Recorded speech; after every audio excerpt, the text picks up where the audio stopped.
Who would be crazy enough to try and trap a god?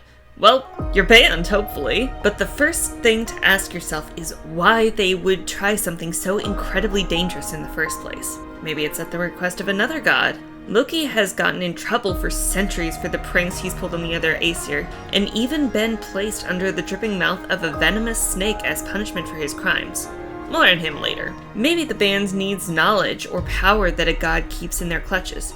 Nereus, the old god of the sea in Greek mythology, had to be wrestled into submission by Heracles before he would divulge the secrets that the Greek hero wanted. There is always the possibility that there are no good guys in this story.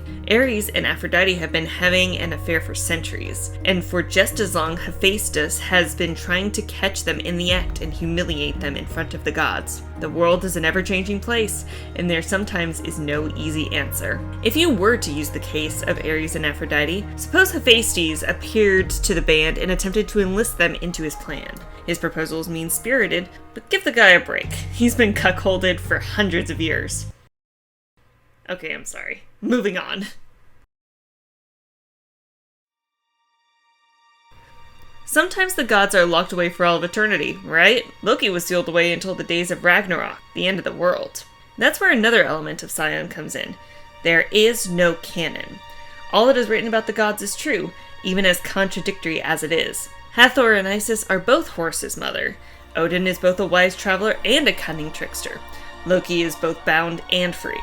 It is yours to decide how you wish to interpret this. The story is yours to tell how you wish. Perhaps capturing Loki sends him back to the serpent for a time. Or maybe he killed the serpent long ago. Perhaps he really does exist in two places at once, both suffering from the eternal torment of the venom but also creating mayhem in the world. It's completely up to you. Do whatever excites you the most.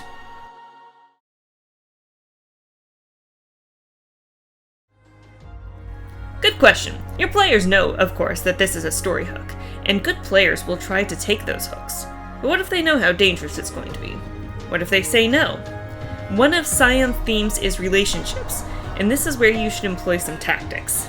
Oh, it doesn't have to be everyone's godly parent swooping in to ask a favor of the band, but maybe Ogma offers to give the little brother of one of the characters the push at his next football game that he needs to get that sports scholarship, the one that guarantees that he'll be the first one in the family to go to college. The god could threaten the band as well, but that isn't nearly as persuasive. The band is more likely going to think the god is a dick, and dig their heels in even more. A soft hand is generally the best approach, but don't be afraid to bring out the iron poker if the situation calls for it, such as the band already owing a favor to the god.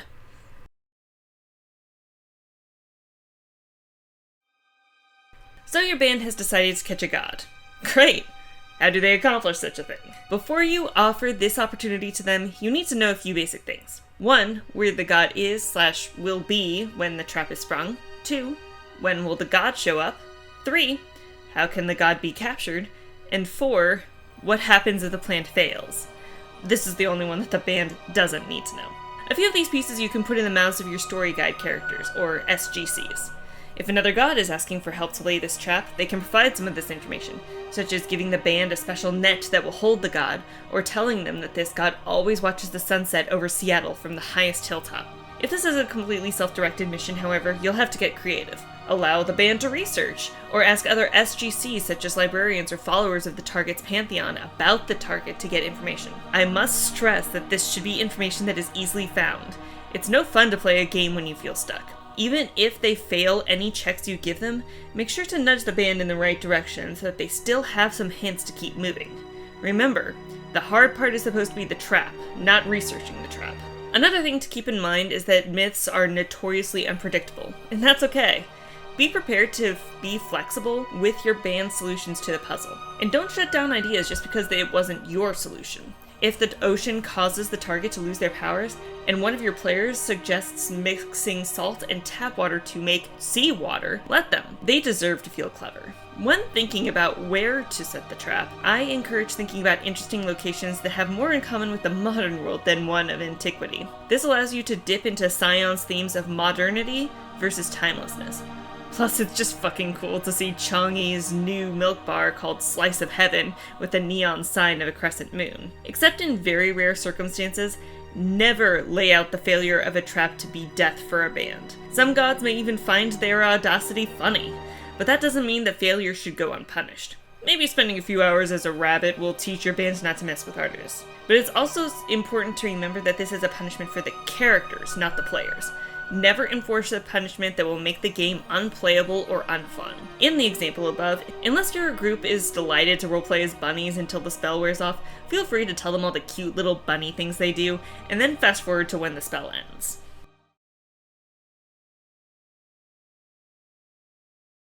Sometimes, there's a god that needs help getting out of a cage rather than being put in one. Osiris was sealed inside of a pine box by his brother Set and thrown into the Nile River. Ares was trapped inside of a jar. Even the Odin sleep could lead to an opportunity for someone to steal away with the Allfather's body and trap him. The difference between these stories really comes down to a few key things. Rather than having a trap, you now are planning a heist. Heists have a similar planning period to traps, but have different considerations. Rather than looking at the powers of your target, you look at the powers that guard your target. This can be anything from actual guards to magical seals, or, if you wanted to put a more modern twist on things, a vault with a nearly impossible to crack electronic lock. Maybe in modern days, the gods and monsters have been spoiled by this modern day easy magic. Or maybe magical seals can be broken by sorcerers, but even the most powerful magic users in the world could be stumped by technology. The choice is up to you. Again, one of the considerations is the consequences for failure. Is the god in danger of dying? Are they moved to a more secure location? Is security merely increased? Your jailer will also determine the locks and safeguards that are keeping the god locked away. A god may take the route described before of technology and arcane working together, but a god of nature may choose such obstacles as spiderwebs, impenetrable foliage, and poisons to keep out intruders and keep their hostage from leaving. Speaking of the jailer, how involved are they in this plot? Are they going to show up if something goes horribly wrong, or do they not have enough surveillance to be immediately alerted if their cage is messed with? This is more a question that will differ from band to band. Some will be ready and willing to battle a god, but others do not have the skills or the inclination to take that chance, and it will cause them to give up on the idea entirely. Work with your players and observe what they mention with anxious trepidation and what elicits pure dread. As a story guide, you will make the final call on the consequences and what success incorporates for your band.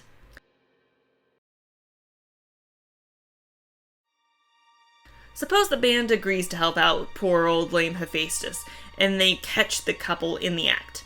They catch them, and the other Theoi come out to laugh at the trapped pair. It is exactly as Hephaestus wanted, and he may even reward the band with a trip to his forges, a boon, or a magical item for their usage.